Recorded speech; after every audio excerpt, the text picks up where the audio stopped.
ಇನ್ನಷ್ಟು ಡೀಟೇಲ್ಸ್ ಕೊಡ್ತಾರೆ ನಮ್ಮ ಔಟ್ಪುಟ್ ಎಡಿಟರ್ ಆಗಿರುವಂತಹ ಮಧು ಎಂ ಮುತ್ತುವಳ್ಳಿ ಲೈವ್ನಲ್ಲಿದ್ದಾರೆ.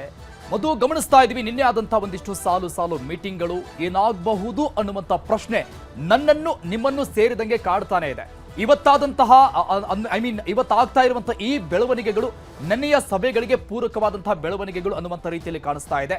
ಯಾವ ನಿರ್ಧಾರ ಆಗಬಹುದು ಅಂತ ಅನ್ಸುತ್ತೆ ಸ್ಟಿಲ್?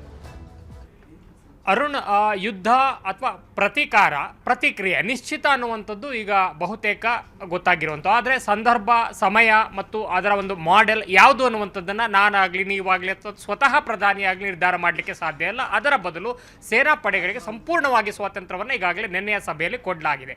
ಅದಕ್ಕೆ ಪೂರಕವಾಗಿ ಈಗ ಸ್ವಾತಂತ್ರ್ಯವನ್ನು ಕೊಟ್ಟ ನಂತರ ಅವರು ಅವರದ್ದೇ ಆದಂಥ ಒಂದು ರೂಪುರೇಷೆಯನ್ನು, ನೀಲನಕ್ಷೆಯನ್ನು ಸಿದ್ಧಪಡಿಸ್ತಾ ಇದ್ದಾರೆ. ತಕ್ಕದಾದ ಉತ್ತರವನ್ನು ಕೊಡ್ತೀವಿ. ಸುಮಾರು ಇಷ್ಟೆಲ್ಲ ಏನು ತಾಳ್ಮೆಯಿಂದ ಸಂಯಮದಿಂದ ಇದ್ರೂ ಕೂಡ ನಾಗರಿಕರ ಮೇಲೆ ಏನು ಕಣ್ಣು ಹಾಕಿರುವಂತಹ ಅಥವಾ ಅಂಥವರನ್ನ ಟಾರ್ಗೆಟ್ ಮಾಡ್ಕೊಂಡು ದಾಳಿ ಮಾಡ್ತಾ ಇರುವಂಥ ಈ ಉಗ್ರರಿಗೆ ಅಥವಾ ಈ ಉಗ್ರರನ್ನ ಪೋಷಣೆ ಮಾಡ್ತಾ ಇರುವಂಥ ಪಾಕಿಸ್ತಾನಕ್ಕೆ, ನೇರ ಯುದ್ಧದಲ್ಲಿ ಯಾವತ್ತೂ ಗೆಲ್ಲಕ್ಕಾಗದಂತಹ ಅಸಹಾಯಕ ಗುಳ್ಳೆನರಿಯ ಪಾಕಿಸ್ತಾನಕ್ಕೆ, ಈ ರೀತಿ ಪದೇ ತೀಟೆಯನ್ನು ಮಾಡ್ತಾ ಇರುವಂಥ ಪಾಕಿಸ್ತಾನಕ್ಕೆ ಉತ್ತರವನ್ನು ಈ ಸಲ ಸಂಪೂರ್ಣವಾಗಿ ಮತ್ತು ನಿರ್ಣಾಯಕ ರೀತಿಯಲ್ಲಿ ಕೊಡ್ತೀವಿ ಅನ್ನುವಂಥ ಒಂದು ನಿರ್ಣಯಕ್ಕೆ, ಸಂಕಲ್ಪಕ್ಕೆ ಬದ್ಧವಾಗಿರುವಂಥದ್ದು ಸೇನೆ. ಅದಕ್ಕೆ ಪೂರಕವಾಗಿ ಇವತ್ತು ನಡೀತಾ ಇರುವಂಥ ಸಭೆಗಳು ಬೆಳಗ್ಗೆಯಿಂದ ಮತ್ತು ಈಗ 4 ಗಂಟೆಗೆ ಕ್ಯಾಬಿನೆಟ್ ಬ್ರೀಫಿಂಗ್ ಇದೆ. ಅದರಲ್ಲಿ ಏನೆಲ್ಲ ಚರ್ಚೆ ಆಯಿತು ಅನ್ನುವಂಥದ್ದು ಕೂಡ ಗೊತ್ತಾಗುತ್ತೆ. ಆದರೆ ಬಹುತೇಕ ಎಲ್ಲವನ್ನು ಕೂಡ ಸ್ಟ್ರಾಟಜಿಕಲಿ ಏನೇನೆಲ್ಲ ಚರ್ಚೆ ಆಗಿದೆ, ಯಾವ ರೀತಿಯಲ್ಲಿ ಪಾಕಿಸ್ತಾನವನ್ನು ಕಾರ್ನರ್ ಮಾಡ್ತೀವಿ ಅನ್ನುವಂಥ ಎಲ್ಲ ವಿವರಗಳನ್ನು ಕೂಡ ಹೇಳ್ತಾರೆ ಅಂತಲ್ಲ. ಯಾಕಂದರೆ ನೇರವಾಗಿ ಕಾಣುವಂಥದ್ದು ಒಂದು, ಈಗಾಗಲೇ ಮಧ್ಯರಾತ್ರಿ ಬಂದು 2-2:30 ಅಷ್ಟೊತ್ತಿಗೆ ಪಾಕಿಸ್ತಾನದ ಪ್ರಸಾರ ಖಾತೆ ಸಚಿವರು, ವಾರ್ತಾ ಮತ್ತು ಪ್ರಸಾರ ಖಾತೆ ಸಚಿವರು ಸುದ್ದಿಗೋಷ್ಠಿಯನ್ನು ಮಾಡ್ತಾರೆ. ಅಂದರೆ ಎಷ್ಟೊಂದು ಪ್ಯಾನಿಕ್ ಮೋಡಲ್ಲಿ ಪಾಕಿಸ್ತಾನ ಇದೆ ಅನ್ನುವಂಥದ್ದು ಗೊತ್ತಾಗ್ತಿದೆ. ಯಾಕಂದರೆ ಇಷ್ಟೆಲ್ಲ ಯುದ್ಧ, ಆತಂಕ ಮತ್ತು ಭಯೋತ್ಪಾದಕ ದಾಳಿಗಳ ನಂತರವೂ ಕೂಡ ಸಿಂಧೂ ನದಿಯ ಒಪ್ಪಂದಕ್ಕೆ ಭಾರತ ಕೈ ಹಾಕಿರಲಿಲ್ಲ. ಅಷ್ಟೊಂದು ಮಾನವೀಯತೆಯನ್ನಂತೂ ಉಳಿಸ್ಕೊಂಡಿತ್ತು.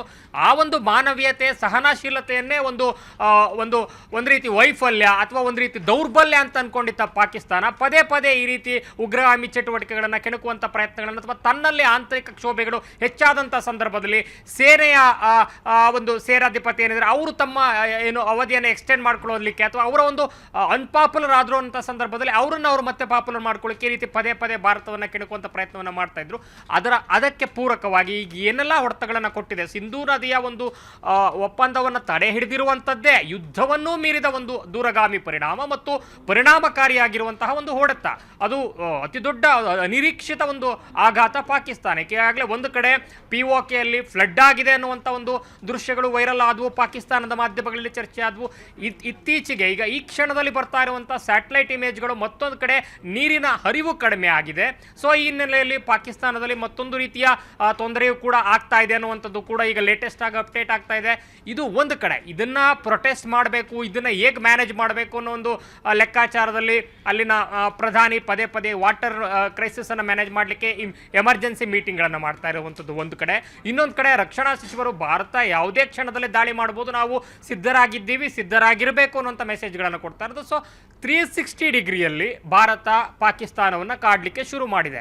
ಸೊ ಇದು ಒಂದು ನಿರ್ಣಾಯಕ ಒಂದು ಮಹತ್ವವಾದ ಘಟ್ಟಕ್ಕೆ ಕೊಂಡೊಯ್ಯಬೇಕು ಅನ್ನೋಂಥ ಒಂದು ಸಂಕಲ್ಪ ಕಾಣುತ್ತದೆ. ಆದರೆ ಅದಕ್ಕೆ ಇಮ್ಮಿಡಿಯೇಟ್ ಆಗಿ ಮಾಡಲಿಕ್ಕೆ ಅಥವಾ ಏಕಾಏಕಿ ಗುಂಡಿನ ಮೂಲಕವೇ ಉತ್ತರ ಕೊಡುವಂಥದ್ದು ಅಷ್ಟೇ ಅಲ್ಲ, ಮಾನಸಿಕವಾಗಿ ಪಾಕಿಸ್ತಾನವನ್ನು ಕುಗ್ಗಿಸಬೇಕು.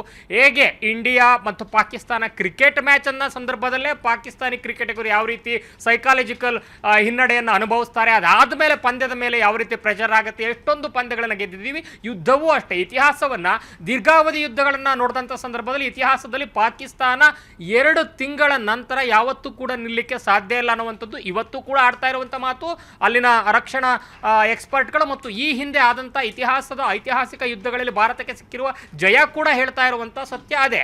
ಸೊ ಈ ಹಿನ್ನೆಲೆಯಲ್ಲಿ ಆ ಒಂದು ದೀರ್ಘಾವಧಿ ಯುದ್ಧಗಳನ್ನು ಗೆಲ್ಲಕ್ಕಾಗಲ್ಲ ಅಂತಾನೆ ಈ ರೀತಿ ಉಗ್ರಗಾಮಿ ಚಟುವಟಿಕೆಗಳನ್ನು ಮಾಡ್ತಾ ಇದ್ದಿದ್ದು. ಈಗ ಹಾಗಂತ ಸುಮ್ಮನೆ ಕೂರಕ್ಕಾಗಲ್ಲ. ಈಗ ಮತ್ತೊಂದು ಯುದ್ಧವನ್ನು ಮಾಡಲೇಬೇಕಾದಂಥ ಪರಿಸ್ಥಿತಿ ಬಂದಿದೆ. ಹಾಗಂತ ಮಾತ್ರಕ್ಕೆ ಏಕಾಏಕಿ ಮಾಡುವ ಮೊದಲು ನಾನು ಈಗಾಗಲೇ ಹೇಳಿದಂತೆ ಮಾನಸಿಕವಾಗಿ ಕುಗ್ಗಿಸುವಂಥ ಪ್ರಯತ್ನಕ್ಕಾಗಿ ರಾಜತಾಂತ್ರಿಕ ಸಮರವನ್ನು ಮಾಡ್ತಾ ಇದೆ. ವಿಶ್ವಸಂಸ್ಥೆಯಲ್ಲಿ ಅದರ ಮುಖವಾಡವನ್ನು ಕಳಚಿದೆ. ಸ್ವತಃ ಪಾಕ್ನ ರಕ್ಷಣಾ ಸಚಿವರು ಆಸಿಫ್ ಹೇಳಿರುವಂಥ ಮಾತನ್ನು ಉಲ್ಲೇಖ ಮಾಡಿರುವಂಥದ್ದು, ಮತ್ತು ಹೇಗೆ ರೆಸಿಸ್ಟೆಂಟ್ ಫ್ರಂಟ್ ಮೊದಲು ತಾನು ಕ್ಲೇಮ್ ಮಾಡಿಕೊಂಡು ತದನಂತರ ಸಿಂಧೂ ನದಿಯ ಒಂದು ಒಪ್ಪಂದ ಕೈ ಹಾಕಿದಂಥ ಸಂದರ್ಭದಲ್ಲಿ ಉಲ್ಟಾ ಹೊಡೆದಿರುವಂಥದ್ದು, ಮತ್ತು ಪಾಕಿಸ್ತಾನ ಮೊದಲ 3 ದಿನಗಳ ಕಾಲ ಹೇಗೆಲ್ಲ ವೀರಾವೇಶದಿಂದ ಹುತಾತ್ಮರು, ಸ್ವಾತಂತ್ರ್ಯ ವೀರರು ಅಂತೆಲ್ಲ ಅಲ್ಲಿನ ಸಚಿವರುಗಳು ಮಾತನಾಡಿ, ನಂತರ ಈಗ ಸಾಕ್ಷ್ಯವಿಲ್ಲದ ಅಥವಾ ಸುಳ್ಳು ಸುಳ್ಳು ಆರೋಪಗಳನ್ನು ಭಾರತ ಪಾಕಿಸ್ತಾನದ ಮೇಲೆ ಮಾಡ್ತಾ ಇದೆ ಅಂತ ನರೇಟಿವ್ನ ಚೇಂಜ್ ಮಾಡಿರುವಂಥದ್ದು ಮತ್ತು ಅಮಾನವೀಯವಾಗಿ ಪಾಕಿಸ್ತಾನದ ಮೇಲೆ ಭಾರತ ಯುದ್ಧದಾಹಿಯಾಗಿ ಮುನ್ನುಗ್ತಾ ಇದೆ ಅಂತ ಹೊಸ ಹೊಸ ನರೇಟಿವ್ಗಳನ್ನು ಬಿಲ್ಡ್ ಮಾಡ್ತಿರೋದು, ಇದೆಲ್ಲದನ್ನು ನೋಡ್ತಾ ಇದ್ದಂಥ ಸಂದರ್ಭದಲ್ಲಿ ಭಾರತ ಸೈಕಾಲಜಿಕಲ್ ಅಡ್ವಾನ್ಸ್ಮೆಂಟ್ ಅನ್ನು ಈಗಾಗಲೇ ತಗೊಂಡಿದೆ. ಜೊತೆಗೆ ವ್ಯಾಪಾರ ಒಪ್ಪಂದಗಳು, ಬಹುತೇಕ ರಾಜತಾಂತ್ರಿಕ ಒಪ್ಪಂದಗಳು, ಮಾತುಕತೆಗಳೇ ಮುರಿದು ಬಿದ್ದು ಸುಮಾರು ವರ್ಷ ಆಗಿದೆ.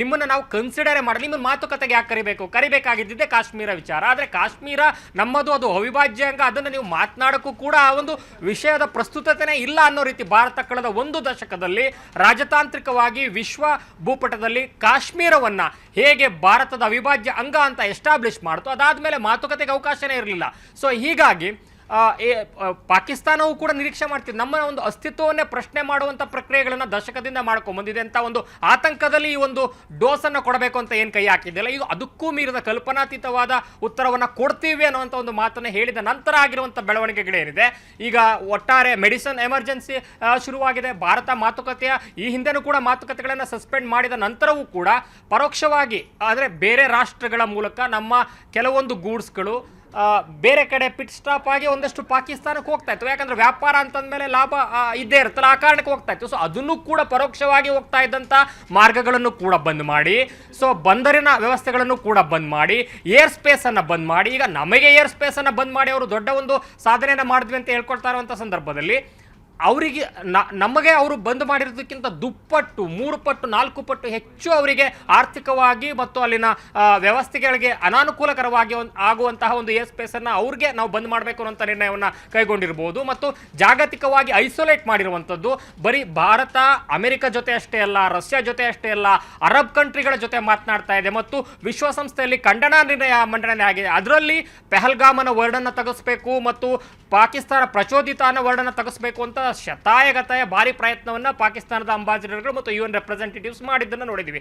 ಸೊ ಹಂತದಲ್ಲೂ ಕೂಡ ಇಲ್ಲಿ ವಿಶ್ವಸಂಸ್ಥೆಯಲ್ಲಿ ಎದುರಿಸಬೇಕಾ, ಭಾರತವನ್ನು ಗಡಿಯಲ್ಲಿ ಎದುರಿಸಬೇಕಾ, ಸಿಂಧೂ ನದಿಯ ಜಲ ಒಪ್ಪಂದದ ವಿಚಾರದಲ್ಲಿ ವರ್ಲ್ಡ್ ಬ್ಯಾಂಕ್ ಮುಂದೆ ಹೋಗಿ ಎದುರಿಸಬೇಕಾ, ಅಥವಾ 200, 300, 500 ಸಾವಿರ ಡಾಲರ್ಗಳಿಗೆ ಹೋಗಿ ಪದೇ ಲೋನ್ ಕೇಳಬೇಕಲ್ಲ ಅಂತ ಏನು ಗೋಳಾಡ್ತಾ ಇದ್ದಂಥ ಪಾಕಿಸ್ತಾನ ಅರಬ್ ರಾಷ್ಟ್ರಗಳ ಮುಂದೆ ಹೋಗಿ ಕೇಳಬೇಕಾ, ಅಥವಾ ಚೀನಾ ಈಗಾಗಲೇ ಸಿಕ್ಕಾಬಟ್ಟೆ ಇನ್ವೆಸ್ಟ್ ಮಾಡಿ ಬೆಲ್ಟ್ ಅಂಡ್ ರೋಡ್ ಪ್ರಾಜೆಕ್ಟಲ್ಲಿ ಹಾಕಿರುವಂಥ ಚೀನಾ ಈಗಾಗಲೇ ಬಲೂಚಿಸ್ತಾನದ ಒಂದು ಕಿರಿಕಿರಿಯಿಂದ ಸಿಕ್ಕಾಬಟ್ಟೆ ಬೇಜಾರಲ್ಲಿದೆ ಮತ್ತು ಚೀನಾ ಇನ್ನೆಷ್ಟು ನೆರವನ್ನು ಕೊಡಬಲ್ಲದು ನಮಗೆ.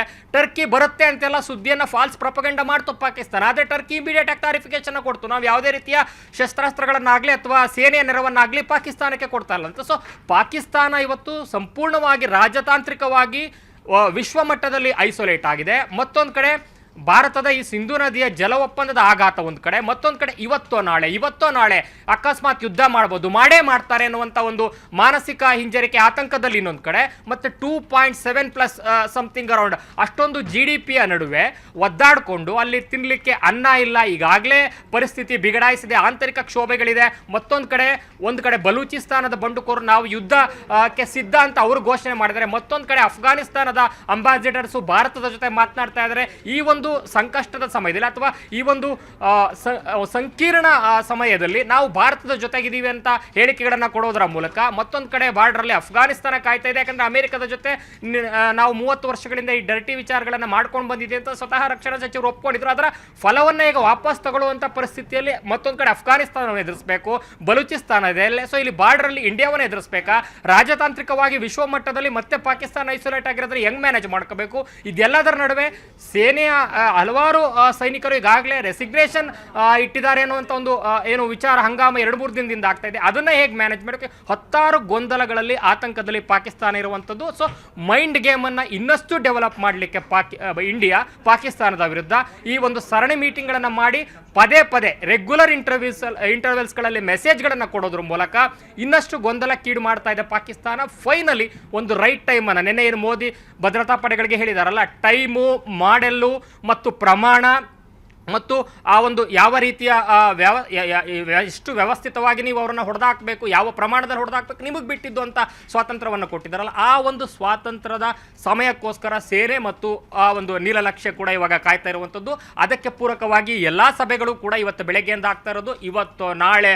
ಯಾಕಂದರೆ RSS ಅವ್ರು ನೆನ್ನೆ ಸಂಜೆ ಇಷ್ಟೆಲ್ಲ ವರ್ಷ ಆದಮೇಲೆ ಮೋದಿ ನಿವಾಸಕ್ಕೆ ಬರ್ತಾರೆ ಅಂದರೆ ಇಟ್ಸ್ ಅ ಸರ್ಪ್ರೈಸಿಂಗ್ ಥಿಂಗ್. ಏನಾದರೂ ಇರ್ಬೋದು, ಹಿಂದಿನ ಯುದ್ಧಗಳಲ್ಲಿ RSS ಕೂಡ ಬ್ಲಡ್ ಬ್ಯಾಂಕು ಮತ್ತೊಂದು ಅದು ಇದು ಅಂತ ಒಂದಷ್ಟು ಏನು ರಾಷ್ಟ್ರ ಸೇವೆ ಕೆಲಸಗಳನ್ನು ಮಾಡಿದ್ದನ್ನು ಕೂಡ ಇತಿಹಾಸದಲ್ಲಿ ಅಲ್ಲಲ್ಲಿ ಕಾಣ್ತಾ ಇದ್ವಿ. ಸೊ ಈ ಹಿನ್ನೆಲೆಯಲ್ಲಿ ಭಾರತ ಎಲ್ಲ ರೀತಿಯಲ್ಲೂ ಕೂಡ ಭಾವನಾತ್ಮಕವಾಗಿ ಒಗ್ಗೂಡುವಂಥದ್ದು, ರಕ್ಷಣಾತ್ಮಕವಾಗಿ ಒಗ್ಗೂಡುವಂಥದ್ದು ಮತ್ತು ಪಾಕಿಸ್ತಾನವನ್ನು ಅವರ ಮನೋಬಲವನ್ನು ಮತ್ತಷ್ಟು ಕುಗ್ಗಿಸ್ಲಿಕ್ಕೆ ಏನೇನು ಮಾಡಬೇಕು ಅದೆಲ್ಲವನ್ನು ಕೂಡ ಮೋದಿ ನೇತೃತ್ವದ ಕೇಂದ್ರ ಸರ್ಕಾರ ಮಾಡ್ತಾ ಇದೆ. ಮತ್ತು ಅದಕ್ಕೆ ಪೂರಕವಾಗಿ ಪ್ರತಿಪಕ್ಷಗಳು ಅಲ್ಲಲ್ಲಿ ಆಕ್ಷೇಪಗಳನ್ನು ಎತ್ತಿದ್ದಂಥ ಸಂದರ್ಭದಲ್ಲಿ ಆದಂಥ ಹಿನ್ನಡೆಗಳನ್ನು ಅದನ್ನು ಅಂದಾಜನ್ನು ಮಾಡಿ ಅವಲೋಕನವನ್ನು ಮಾಡಿ ಮತ್ತೆ ನಿನ್ನೆ ಆಗಿರುವಂಥ ಗಾಯಬ್ ಟ್ವೀಟು ಬೆಳಗ್ಗೆ ಆಗಿ ಸಂಜೆ ಆಗಿ ಆಗೋಷ್ಟೊತ್ತಿಗೆ ಮತ್ತೆ ಸಂಜೆ ಡಿಲೀಟ್ ಆಯಿತು ಕಾಂಗ್ರೆಸ್.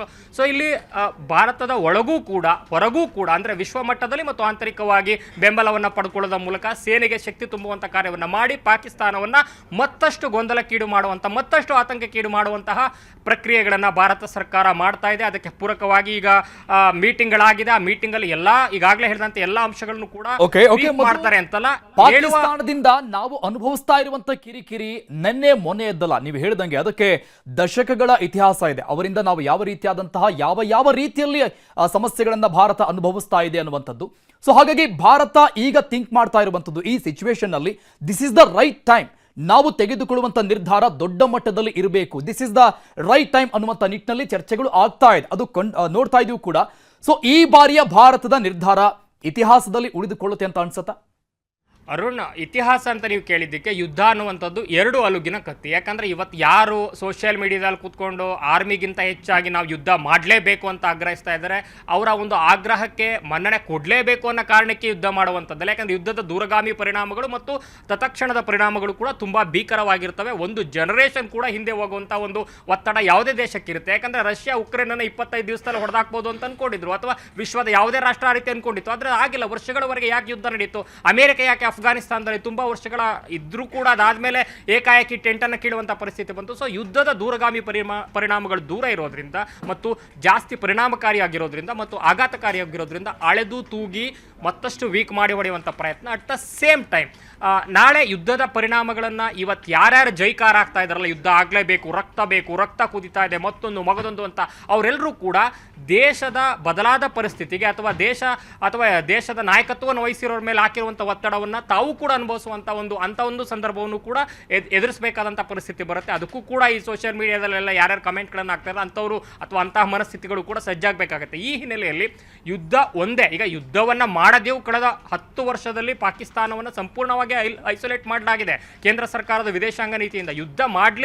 ಯುದ್ಧ ಅನ್ನುವಂಥದ್ದು ಒಂದನ್ನು ಮಾಡಲಿಲ್ಲ ಅನ್ನೋದನ್ನು ಬಿಟ್ಟರೆ ಪಾಕಿಸ್ತಾನ ಸಂಪೂರ್ಣವಾಗಿ ಐಸೋಲೇಟ್ ಆಯಿತು. ಒಂದು ಪ್ರಸ್ತುತತೆ ಇರಲಿಲ್ಲ ಇದ್ರವರೆಗೂ. ಮೊನ್ನೆ ಪಹಲ್ಗಾಮ್ ಆಗೋವರೆಗೂ ಕೂಡ ಕಳೆದ 6 ದಿನಗಳಿಂದ ಭಾರತದ ಜೊತೆ ಪಾಕಿಸ್ತಾನ ಅನ್ನುವಂಥ ಒಂದು ದೇಶದ ವಿಚಾರಗಳು ವಿಶ್ವಮಟ್ಟದಲ್ಲಿ ಚರ್ಚೆ ಆಗ್ತಾ ಇದೆ ಹೊರತು ಭಾರತ ಸಂಪೂರ್ಣವಾಗಿ ನಾಗಾಲೋಟದಲ್ಲಿ ಅದರ ವಿದೇಶಾಂಗ ನೀತಿಯ ವ್ಯವಹಾರಗಳಲ್ಲಿ ಮುಂದುವರಿತಾ ಇತ್ತು. ಪಾಕಿಸ್ತಾನ ಅದರದ್ದೇ ಆದಂಥ ನರಳಾಟದಲ್ಲಿ ಬಿದ್ದು ಒದ್ದಾಡ್ತಾ ಇತ್ತು.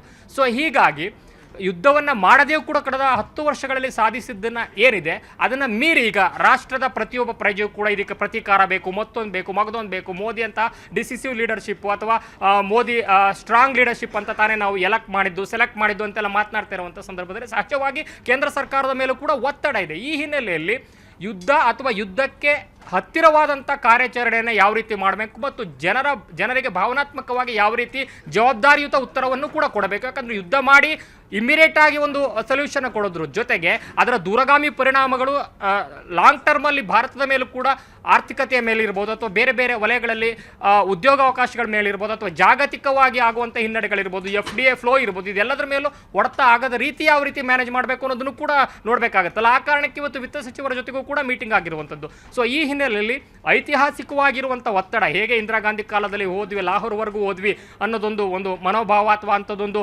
ಲೆಕ್ಕಾಚಾರ ಇವತ್ತು ಮತ್ತೆ ಪಾಕಿಸ್ತಾನವನ್ನು 2 ತಿಂಗಳೆಲ್ಲ ಬಡಿಬೋದು ಅನ್ನೋದೊಂದು ವಾದ ಏನಿದೆ ಅದನ್ನು ಕೂಡ ಮೀಟ್ ಮಾಡುವಂಥ ಒಂದು ಒತ್ತಡ. ಅಟ್ ದ ಸೇಮ್ ಟೈಮ್ ಭಾರತದ ಅಭಿವೃದ್ಧಿಯ ದರವನ್ನು ಕೂಡ ಕಾಪಾಡಿಕೊಳ್ಳುವಂಥ ಅದನ್ನು ಕೂಡ ರಕ್ಷಣಾತ್ಮಕವಾಗಿ ನೋಡಬೇಕಾದಂಥ ಒತ್ತಡ, ಎರಡರ ನಡುವೆ ಒಂದು ಐತಿಹಾಸಿಕ ಹೆಜ್ಜೆಗೆ ಸಾಕ್ಷಿ ಆಗ್ತಾ ಇರುವಂಥದ್ದು ದೆಹಲಿಯ ವಿದ್ಯಮಾನಗಳು. ಅರುಣ್, ಥ್ಯಾಂಕ್ ಯು ಮಧು ಉತ್ತುವಡಿ ಡೀಟೇಲ್ಸ್ಗೆ.